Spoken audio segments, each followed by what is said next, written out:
Salut tout le monde, bienvenue à un moment de détente. En fin de semaine, je suis allé faire un petit tour au salon de la pourvoirie, de la chasse et de la pêche. Puis je me suis amusé à me promener puis à dégoter des personnalités connues, des personnes d'intérêt dans le milieu du tir ou de la chasse. Puis je leur ai posé la question qui suit. S'il restait juste un arme sur la planète pour la chasse, pour le tir à cible, peu importe les activités que vous voulez faire, il reste juste un choix.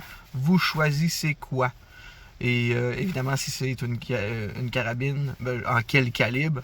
Alors, je vous laisse regarder qu'est-ce que les personnes que j'ai trouvées ont répondu. Et écrivez-moi en commentaire qu'est-ce que vous en pensez. Il reste un seul calibre sur la Terre, ça serait lequel que vous choisiriez?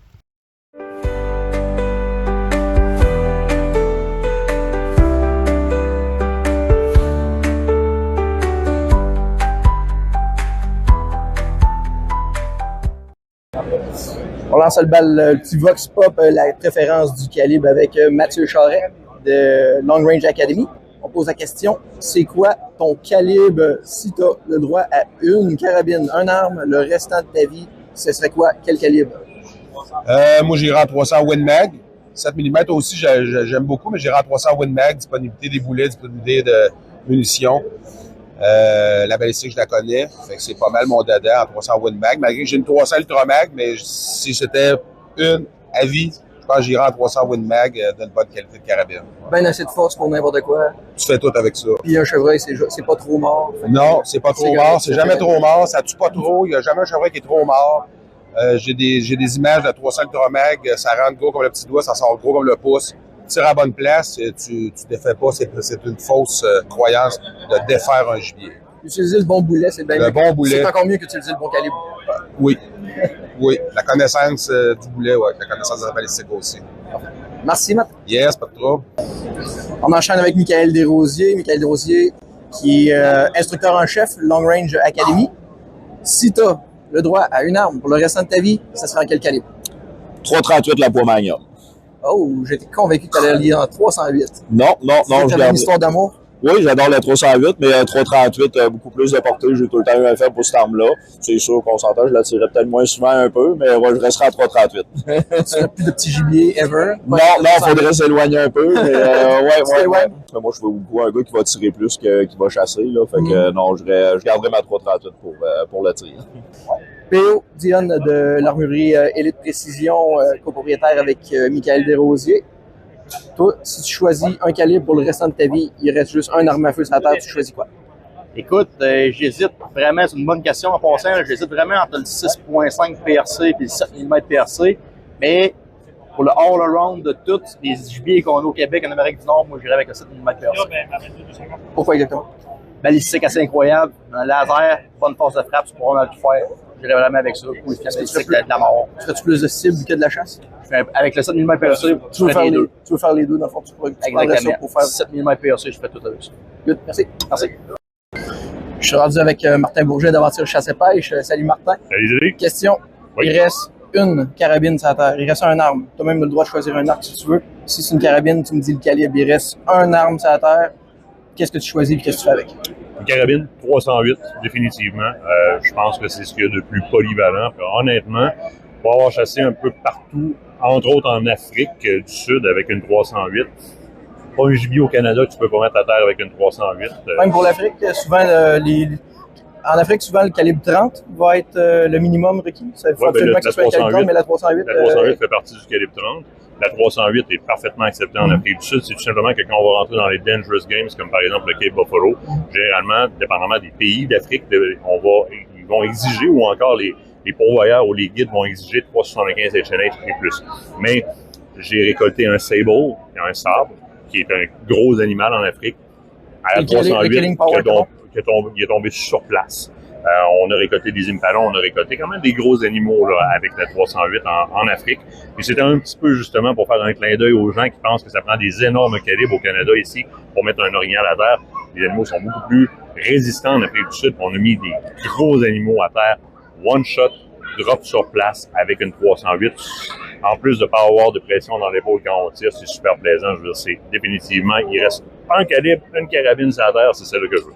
J'ai parlé avec Mathieu Charest tantôt, puis on est venu à la conclusion. On se dit, finalement, le bon calibre est moins important que le bon boulet pour tuer. Ouais. Le killing power vient du boulet, il vient pas du calibre. Absolument, parce que c'est peu importe le pick-up que tu as, l'arme que tu as, le saut que tu as sur le dos, la seule partie de ton équipement qui va faire contact avec ton animal, c'est ce petit bout de métal-là. Si tu l'as mal choisi, c'est là que tu manques ta jotte. C'est pas la carabine qui tue, c'est le boulet. Et voilà. C'est la balle. Et voilà. Merci, Martin. Ça fait plaisir.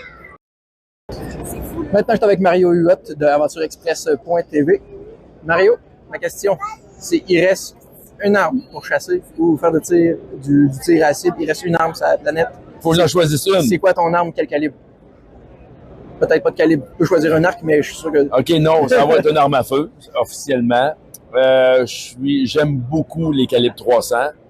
J'aime beaucoup avoir de la précision. Moi, je suis un tireur de 1 km. J'aime avoir de la précision, de la puissance et du poids. Donc, 300 Norma, 300 Nosler, 30 Nosler, c'est à peu près le même calibre. Je pense que ce serait mon arme favorite. Et en plus, ben, je peux faire du grizzly, je peux faire du wapiti, je peux faire du chevreuil, tout dépendant du nombre de grains que je vais utiliser. Mais la 300 Norma, je pense que c'est une 300 belle Norma, arme. c'était ta carabine que tu avais avant dans Exact. les épisodes de ton émission qu'on voit en ce moment. Oui. C'était 300 Norma. Exact. Mais là, tu en as une nouvelle qu'on va voir l'année Oui, prochaine. 300 Win Mag. Et ma prochaine sera une 30 Nosler. 30 Norma. Fait qu'on joue tout le temps des calibres 300 parce qu'il faut le choix diversifié. Parce qu'on le sait, bon, ben, il y a des beaux calibres, des 6.5 Creedmoor, PRC. C'est des beaux calibres. Mais souvent, on va faire des chasses, exemple, Brown Bear en Russie ou le Grizzly ou peu Ça importe prend du punch. les plus gros. Oui, ça me prend un peu plus de poids. Fait que c'est pour ça que mon 300 Norma, Quelque chose avec il le fait, bel- la job. Avec bien de la vitesse, bien du killing power. Ouais, puis de la force de frappe. Sinon, en dehors de chasse, est-ce que tu fais de la cible aussi? Oui. Ben, je fais de la cible, oui, mais non. Je fais beaucoup de tirs en salle. Pas en salle, mais dans un champ de tir. Parce qu'à quelque part, La pratique. en faisant oui, la clé du succès, c'est la pratique. On peut pas partir à la chasse avec une équipe de caméramans qui coûte des milliers de dollars, puis que j'arrive là, puis je tire l'animal ou je le blesse, ou, tu sais, on a comme pas le droit. Ça peut arriver, puis ça va arriver, c'est pas arrivé encore. On souhaite pas, mais la clé du succès, c'est la pratique. Et puis, dans mes meilleures années, je tirais environ 5000 balles par année. Et là, ça l'a baissé beaucoup. C'est plus que le chasseur moyen. Oui, le chasseur moyen en Amérique du Nord, tu sais, c'est comment? C'est 5 balles, hein? 5 balles incluant la chasse. Donc, s'il a tiré un chevreuil, il a tiré une coupe de balles, et il n'y a pas beaucoup de pratique là-dedans, là. 300 Norma. 300 Norma. Merci. Merci. En ce qui me concerne, je trouve que je suis presque hypocrite parce que là, j'ai posé la question à plein de monde et j'ai de la misère moi-même à répondre à cette question-là. Je trouve vraiment que c'est crève-cœur parce que on dirait qu'il n'y a pas le choix d'avoir un sacrifice quelque part. Le gros gibier, une carabine pour faire de la cible, du gros gibier, c'est bien, mais il me semble que la sauvagine, le petit gibier, là, il y a plein de choses qui s'abandonneraient. Puis tout le monde a choisi des carabines et des calibres quand même intéressants. Mais je pense que moi, si j'avais à garder juste un arme, ça serait pas une carabine, je pense que ça serait un fusil. J'irais avec un 12 pour la capacité. Tu peux chasser tout avec un 12, tu peux chasser la petite perdrix, tu peux chasser l'orignal.